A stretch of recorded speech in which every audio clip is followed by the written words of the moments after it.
this YouTube channel.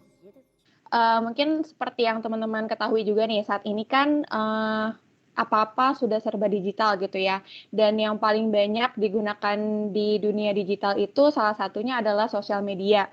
Contohnya seperti Instagram, terus juga ada TikTok gitu kan yang mungkin sering kita pakai nih dalam kehidupan sehari-hari, atau Twitter, Facebook, dan lain-lain. Dimana sebenarnya untuk sosial media ini kan seringkali kita gunakan sebagai wadah kita ya untuk bisa berinteraksi dengan orang yang mungkin di luar jangkauan kita ataupun yang tidak bisa kita ketemui secara langsung gitu. Nah, nggak jarang juga nih ketika kita pakai sosial media ada fenomena di mana orang yang di sosial media ini tuh kelihatannya berani banget gitu ataupun sok jago gitu ya tanda kutip. Tapi kalau misalnya ketemu secara langsung itu dia bisa dibilang cupu gitu. Nah, fenomena ini tuh dinamakan sebagai online disinhibition effect. Oke. Jadi, disinhibition effect ini adalah di mana mungkin seseorang itu ketika di dunia nyata gitu ya, ada situasi di mana dia tidak bisa menyampaikan ataupun melakukan sesuatu seperti apa yang dia lakukan di sosial media gitu. Makanya kenapa nih, kok orang-orang ini tuh bisa kelihatannya berbeda banget antara di sosial media dan juga di dunia nyata gitu. Makanya disebutnya sebagai online disinhibition gitu. Nah, untuk online disinhibition effect ini tuh bisa berbentuk dua hal yang berbeda ataupun bertolak belakang. Ada orang yang kelihatannya tuh alim, terus juga dia suka untuk membagikan emosi yang dia rasakan, terus juga harapan ataupun misalnya dia senang berbagi gitu. Nah, ini tuh disebut sebagai benign disinhibition.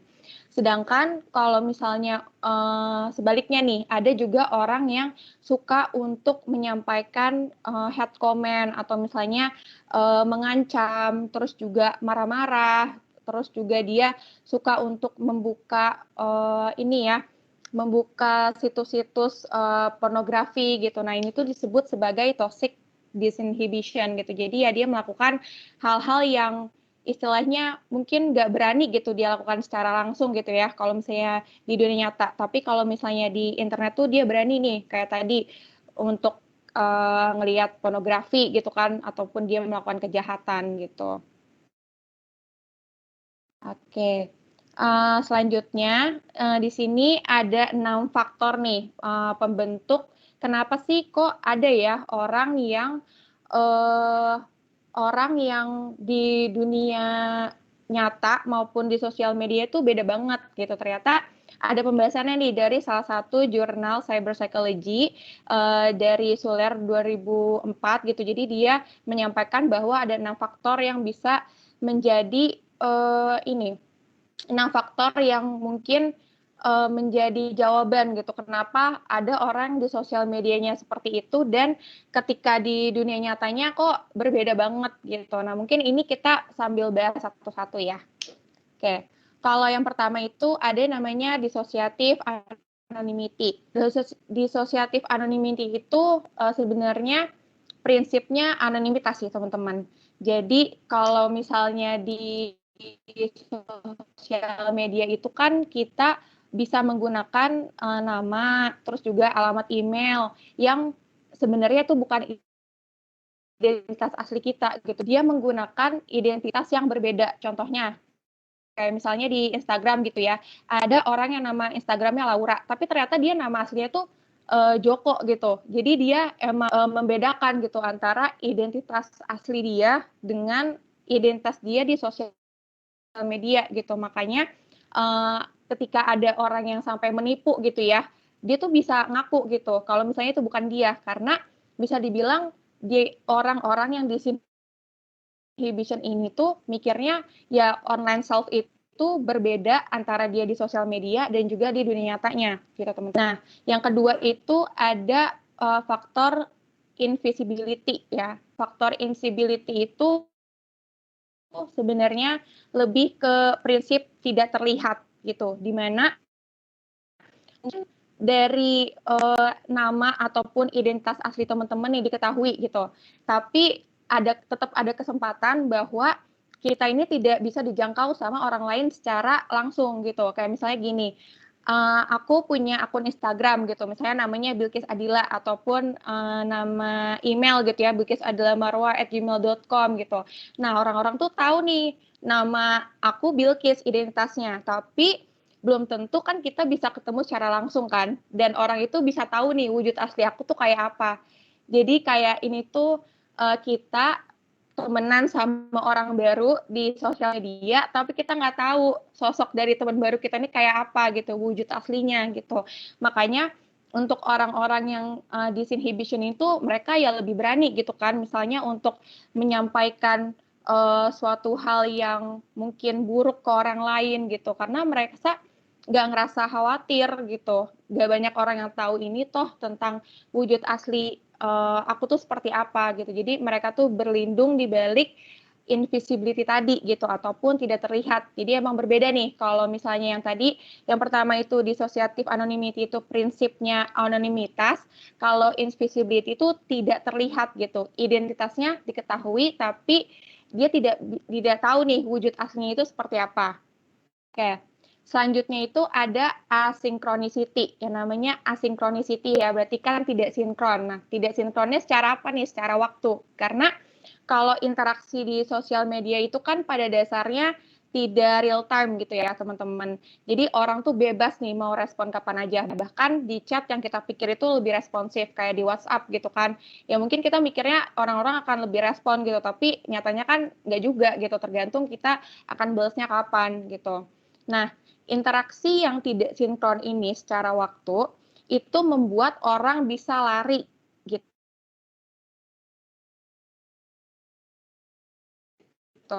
Disebut sebagai emotional hit and run namanya.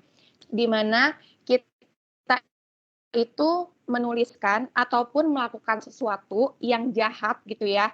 Kemudian ya udah gitu kita menghilang aja tanpa jejak gitu kan. Paling yang heboh tuh netizen-netizen yang lain gitu yang mungkin mereka tuh ikut kepacu ataupun kayak ikut kepancing sama komentar kita gitu. Jadi kayak misalnya aku di Instagram nih, buka Instagram nah atau TikTok deh aku ngeliat video gitu kan. Terus aku kayak komen, "Ih, aneh banget sih," atau kayak gimana. Terus ya udah aku kan orang-orang yang disinhibition itu mikirnya ya udah ini kan nggak akan langsung direspon gitu ya sama orang-orang. Jadi ya dia lebih berani lah untuk kayak ngechat-ngechat kayak gitu ataupun komentar-komentar seperti itu.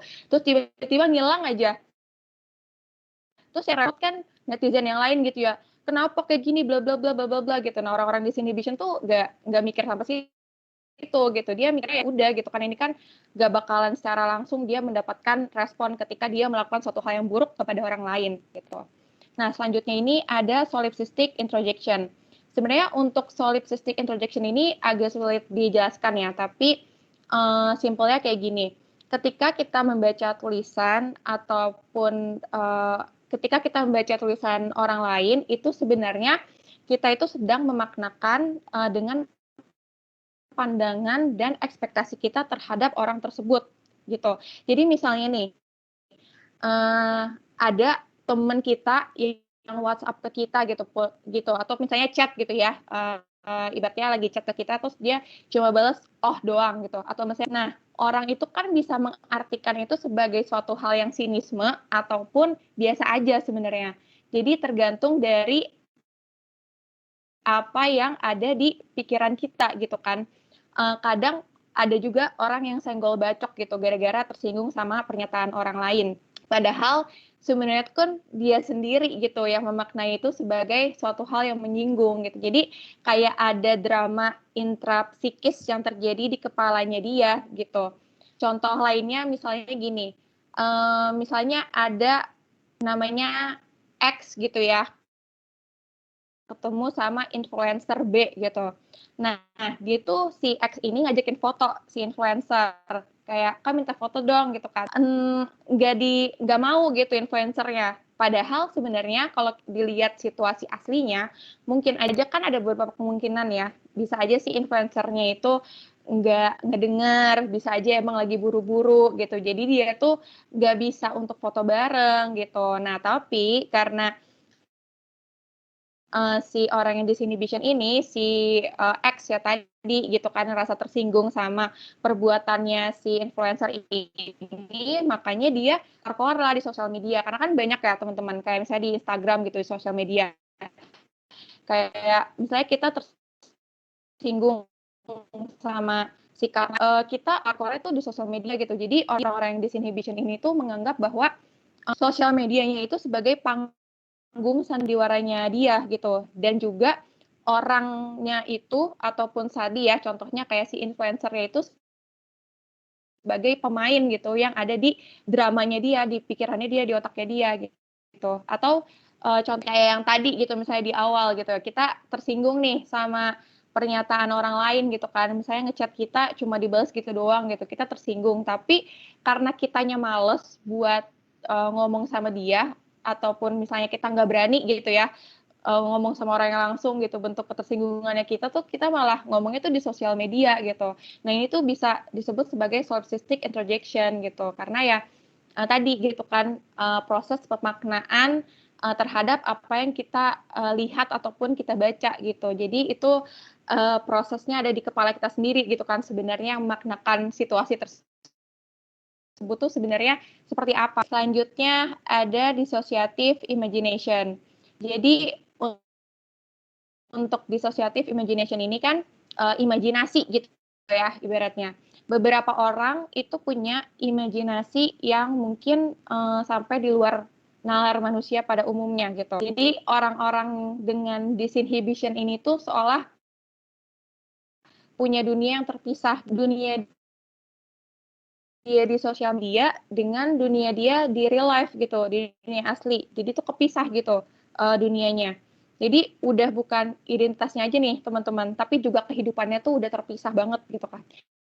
Jadi kehidupan dia di sosial media itu udah kayak main game. Jadi punya karakter tertentu gitu. Dia di sosial media tuh punya karakter yang seperti apa, dan di dunia nyata tuh dia punya karakter yang berbeda gitu kan. Kalau misalnya yang dissociative imagination ini gitu. Di internet itu udah kayak ya main game lah dia gitu kan, punya karakter dan jalan ceritanya masing-masing gitu. Jadi kalau misalnya dia keluar nih dari rumah gitu kan, terus dia nggak buka sosial medianya dia tutup nih, Instagramnya, TikToknya dan lain-lain. Nah, dunia dia berhenti gitu, dunia dia yang di sosial media gitu, dan dia balik ke dunia nyata. Dan begitu pun sebaliknya, kalau dia udah di dunia nyata, karakter dia yang di sosial media itu udah nggak ada lagi nih, udah ketutup gitu, udah beda gitu. Makanya faktor ini tuh pada akhirnya membuat orang-orang merasa bahwa dunia maya gitu kan ataupun sosial media itu nggak terhubung sama sekali dengan di dunia nyata gitu. Padahal kan sebenarnya kenyataannya enggak gitu ya. Jadi orang yang disinhibition ini tuh mau jahatin orang di sosmed tuh nggak pakai mikir gitu. Padahal bisa aja kan bawa dampak ke dunia asli orang tersebut kan. Contohnya kayak sekarang itu kan ada bully tuh bukan secara langsung aja ya, tapi ada juga namanya cyberbullying kan teman-teman gitu. Jadi ya ada orang yang membuli orang lain tuh lewat sosial media gitu. Kayak misalnya dia membuli secara fisik, dia membuli ya apapun itulah teman-teman kan dibully gitu. Padahal kalau ya namanya orang yang disinhibition tadi ya, yang mungkin dia emang rasanya dunianya berbeda gitu. Jadi ya apapun yang dia lakukan di sosial media ini tuh nggak bakal berdampak kepada kehidupan aslinya gitu. Padahal tuh pas dia ngebully orang lain di sosial media, ternyata itu kedampak kan sama diri orang tersebut di dunia nyata gitu. Ada orang yang semakin insecure, dia nggak percaya diri sama hidupnya, terus malah jadi mempertanyakan diri dia sendiri gitu, karena ya dibully tadi gitu oleh orang-orang yang nggak bertanggung jawab seperti itu gitu ya, maksudnya ya netizen kayak gitulah yang suka ngebully orang gitu di sosial media gitu. Selanjutnya ada yang terakhir ya, ini namanya minimization of status and authority gitu. Jadi main sosmed ataupun internet itu membuka kesempatan bagi siapa aja untuk menyuarakan apa yang dia inginkan. Jadi siapapun itu nggak peduli nih dia tuh dari kelompok, ras, gender, agama ataupun status sosial yang mana gitu. Tapi kalau di dunia nyata yang namanya status sosial itu kan penting dan juga berdampak gitu ya di kehidupan nyata kita gitu. Makanya orang-orang di sosial media ini tuh kayak punya kesempatan untuk mereka untuk mengaburkan statusnya di dunia, karena di internet tuh pada dasarnya semua orang tuh sama gitu, sama rata gitu. Orang-orang yang di Sinbishen itu tuh mikirnya kayak gini. Jadi orang itu kan takut ya menyuarakan apa yang ada di pikirannya tuh secara nyata gitu ataupun di real life, karena khawatir akan konsekuensi dari figur otoritas. Contohnya kayak atasan, contohnya kayak orang tua, terus tokoh politik tertentu gitu ya, ataupun misalnya ada pihak berwajib gitu dan lain-lain lah ya figur otoritasnya. Nah, kalau misalnya di sosmed kan belum tentu gitu, mereka takut gitu kan. Contohnya nih kayak di Twitter, di Instagram atau di TikTok gitu. Kita tuh kadang suka nemuin gitu kan meme-nya Jokowi gitu. Orang-orang kan kayak berani tuh buat meme Jokowi, ngata-ngatain fisiknya lah, ngata-ngatain apanya lah gitu. Atau selain Jokowi banyak lah ya, ada Megawati dan lain-lain gitu yang suka dijadiin meme juga gitu. Nah, orang-orang yang di internet itu kan berani melakukan itu karena mereka ngerasa ya udah semuanya tuh sama rata gitu di internet. Padahal kalau misalnya ketemu langsung belum tentu kan dia tiba-tiba tuh berani gitu ngatain Jokowi gitu atau ngatain orang secara langsung gitu, karena ya gimana mereka konsekuensi yang secara langsung dia dapetin gitu ya. Jadi faktor yang minimization of status and authority ini tuh menjelaskan bahwa semakin seseorang merasa setara dengan yang lain, maka semakin besar juga dorongan seseorang untuk menyampaikan pikirannya dan juga berperilaku buruk gitu. Nah, tapi sebenarnya di sosmed tuh udah ada undang-undang kayak undang-undang ITE gitu. Ya tapi sebenarnya untuk bisa memproses kejahatan orang lain gitu ya, misalnya kayak ya tadi gitu dia agak misalnya orang jahat gitu kan di internet terus kita laporin. Nah itu kan prosesnya nggak instan ya teman-teman ya. Jadi benar-benar harus diproses dulu, nunggu dulu dan lain-lain gitu. Jadi itu konsekuensinya tuh nggak bisa kita dapetin secara langsung gitu. Jadi orang-orang tuh lebih berani. Beda halnya sama di dunia nyata gitu. Kalau misalnya nih kita ngatain orang gitu kayak, ih mukanya kayak kodok gitu kan. Orang kan yang dikatain mukanya kayak kodok itu kan kesel ya. Bisa aja langsung ngebentak ataupun ditonjok gitu orang itu. Jadi kan konsekuensinya secara langsung gitu. Sedangkan kan kalau di sosial media tuh bentuk konsekuensi yang didapetin itu tuh nggak langsung gitu. Jadi orang tuh lebih berani nih buat ngata-ngatain orang di sosial media. Nah, makanya itu sih kenapa banyak orang yang berapi-api di sosial media, kemudian kalau misalnya ketemu secara langsung tuh cute gitu orangnya, nggak berani ternyata gitu. Karena ya tadi ya, ada faktor-faktor yang sudah disebutkan tadi gitu. Jadi mungkin ini ada 6 faktor gitu ya, yang memungkinkan terjadinya fenomena online disinhibition effect ini. Tapi ya namanya juga faktor ya teman-teman gitu, kehadirannya bagi setiap orang ini berbeda, bisa aja berbeda gitu kan, dan nggak semua faktor itu harus ada untuk bisa mewujudkan fenomena ini di setiap orang gitu. Dan yang perlu diingat juga ya, untuk disinhibition ini tuh seseorang bisa dikatakan sebagai disinhibition adalah ketika apa yang dia tunjukkan di sosial media ini berbeda dengan apa yang dia tunjukkan di dunia asli gitu. Jadi kalau misalnya dia di sosial medianya misalnya orangnya alim gitu ya, orangnya religius, terus ternyata aslinya religius juga, berarti kan kongruen ya. Nah, kalau kongruen itu ataupun sama, berarti dia tidak bisa disebut sebagai disinhibition, tapi memang orangnya tuh seperti itu gitu. Dia emang orangnya religius aja gitu. Atau misalnya yang tadi, misalnya yang toksik gitu ya, dia suka untuk mengucapkan ataupun ya menyampaikan ujaran kebencian kepada orang lain di sosial media gitu. Tapi ternyata aslinya emang orang kayak gitu. Kalau ngomong pedes, sering ngatain orang gitu kan. Nah, berarti ya itu tidak bisa dikatakan sebagai disinhibition gitu karena kongruen kan, berarti ya karakternya sama gitu teman-teman. Oke, mungkin itu aja yang bisa saya sampaikan hari ini. Mungkin dari teman-teman ada yang mau sharing juga nih terkait fenomena yang seperti ini gitu. Sering dia sih nemuin hal-hal kayak gini ataupun ya ada yang mau menanggapi juga kan terkait dengan fenomena yang seperti ini gitu. Oke, mungkin itu aja dari aku. Terima kasih teman-teman. Oke, terima kasih Kak Bilkis atas pemaparan materinya.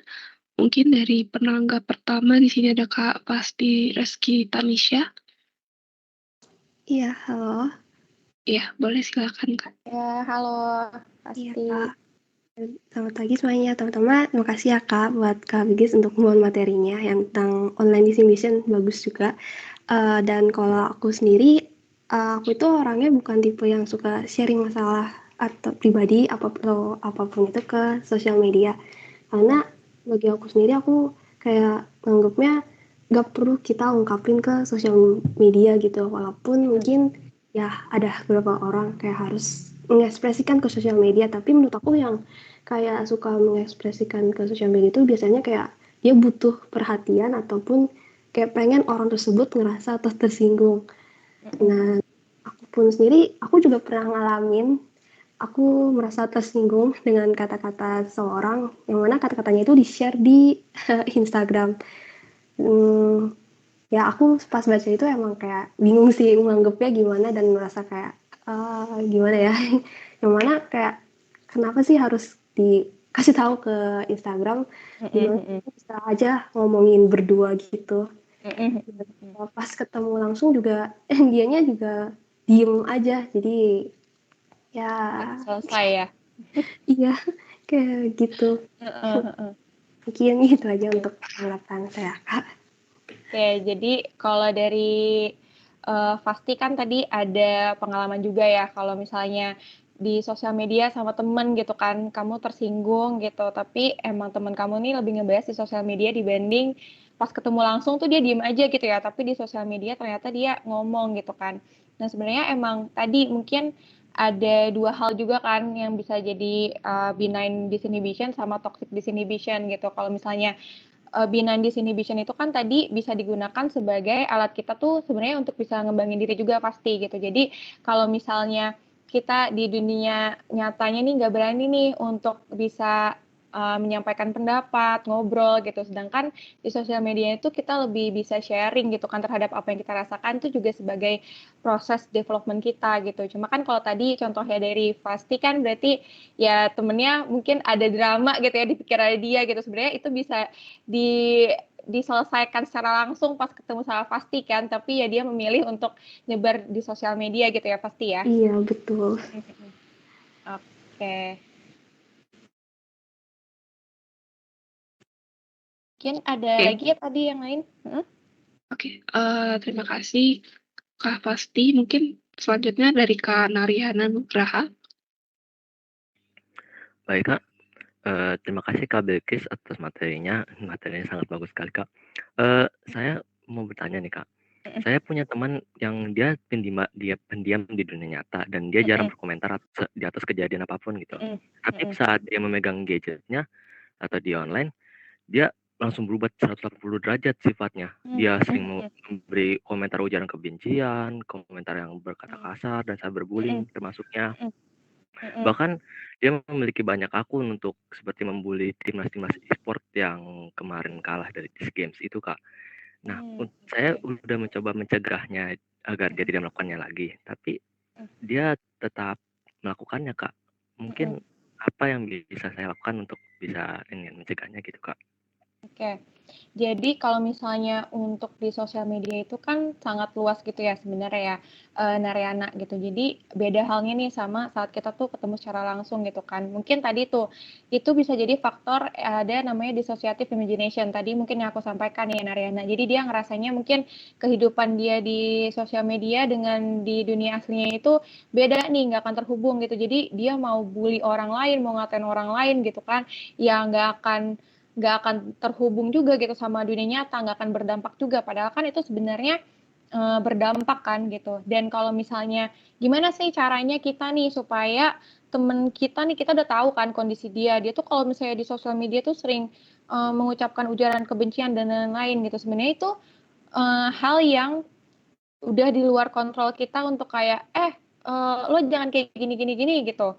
Sebenarnya walaupun kita ngomong kayak gitu, tapi dia punya mindset, dia punya prinsip yang berbeda dengan kita, itu kan akan sulit gitu kan untuk dia tuh bisa berubah, karena orang lain itu gak bakalan bisa berubah kalau bukan diri dia sendiri yang mau berubah gitu untuk menjadi lebih baik gitu. Makanya mungkin kita nih sebagai teman dekatnya dia gitu ya, dimulai dari diri kita sendiri gitu. Kita mempergunakan sosial media dengan sebaik mungkin, dan juga kita ini lebih menyebarkan awareness gitu bahwa misalnya dia itu tergantung ya. Halo, maaf ya, tadi sempat keluar ya. Iya, Kak.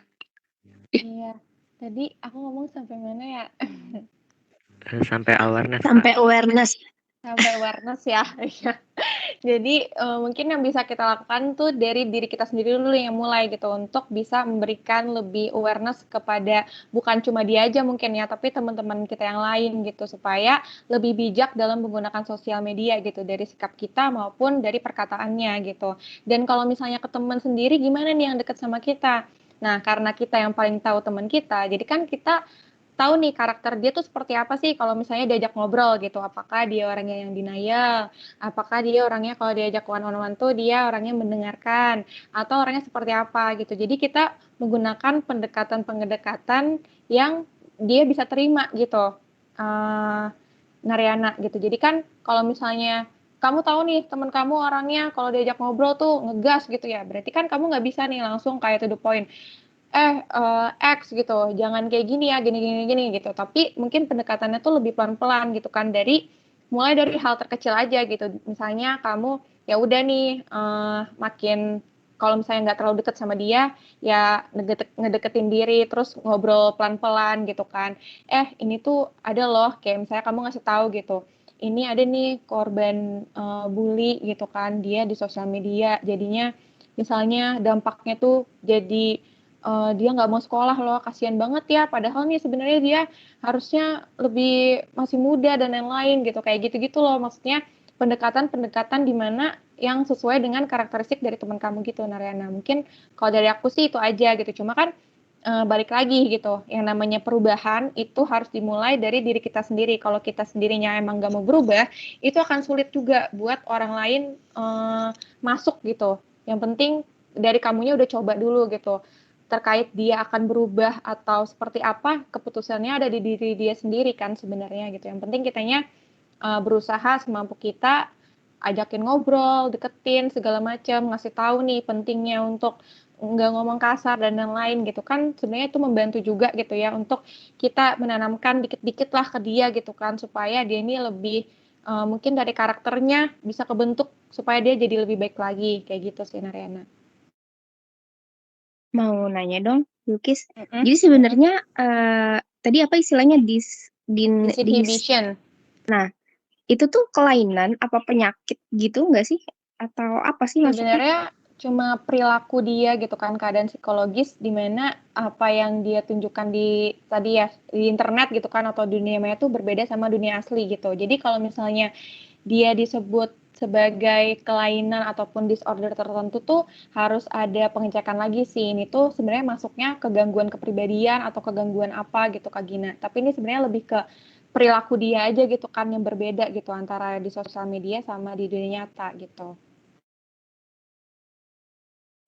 Oke. Sama sekali mau nanggepin yang tadi ya. Kayak misalkan ada, soalnya banyak ya sebenarnya yang perilaku-perilaku seperti ini di lingkungan, maksudnya ya adalah yang aku tahu kayak gitu. Nah, cuman ya mungkin kayak temennya Nariana tadi ya, maksudnya kalau cara baik-baik itu tidak bisa menyadarkan dia, sebenarnya kan sekarang juga mungkin karena udah dianggap sebagai yang tadi ya berbahaya juga, karena kan bisa sampai penipuan dan lain-lain, bisa sampai bikin orang bunuh diri, which is kan kalau bikin orang bunuh diri apa entah masuk pembunuhan atau apa. Nah sekarang kan juga ada UU ITE juga gitu kan, kayak misalkan komen-komen negatif ya bisa sampai di penjara gitu. Jadi Iya, kalau misalkan betul. teman Riana tadi dengan cara baik-baik itu misalkan tidak mempan atau apa ya bisa dibilangin juga sih menurut aku ya udah ada hukumnya gitu. Bisa jadi Mm-mm. dia kena hukuman apalah pidana atau Iya. apa gitu ya. Soalnya Mm-mm. karya kalau misalkan kita yang mengalami perilaku seperti itu kan kayak ya udah toh kenapa emang gue kalau misalkan nipu di dunia maya ini nggak ada hukumannya apa segala macam Iya, kayak betul. diserahkan lagi kepada diri sendiri kan kayak nggak ada keinginan untuk berubah gitu kan Mm-mm. kayak Efek jera ya. jadi kayak Mm-mm. ya udah gue ngelakuin ini nggak ada disalahin juga ya orang nggak suka ya udah nggak bukan urusan gue gitu kan tapi kalau Mm-mm. misalkan memang dikasih tahu nih bisa ada efek jerahnya apa yang tadi disebutkan ya mungkin bisa ada sedikit lebih takut tapi ya which is kalau dunia maya itu kan bener-bener kayak susah ya sebenarnya gitu kan Iya, makanya betul. benar-benar harus bijak banget sih untuk baik itu kita menyerap informasi maupun kita yang ya Bagikan menyebarkan informasi informasi gitu ya. gitu karena memang ya banyak tadi banyak perilaku seperti itu artinya kan di dunia maya ini banyak juga informasi yang nggak bisa 100% terpercaya juga gitu sih palingan nambahin itu aja sih oke thank you Ya. Wilkis.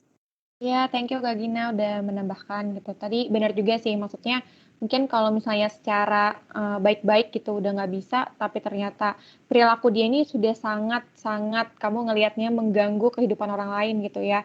Dia benar-benar ngomongnya jahat banget dan sampai kamu tahu nih dampaknya ke orang yang dia katain itu tuh udah parah banget. Nah, berarti kan bisa juga nih dikasih tahu ke dia gitu bahwa lo bisa aja nih dilaporin gitu kan dan diproses ke polisi gitu dan ada efeknya secara langsung gitu kan gitu bukan cuma ke dianya aja gitu tapi ke diri dia sendiri pun dengan apa yang dia perbuat ya dia harus tanggung jawab gitu jadi ya selain diingetin juga ya maksudnya dikasih tahu juga gitu tadi yang disampaikan sama Kak Gina tuh benar banget gitu bahwa ya ada efek jera juga sih harus ada efek jera dari orang-orang yang mungkin tidak bertanggung jawab ya di internet gitu kan suka head comment, membuli dan lain-lain gitu yang maksudnya perilakunya juga buruk ke orang lain gitu.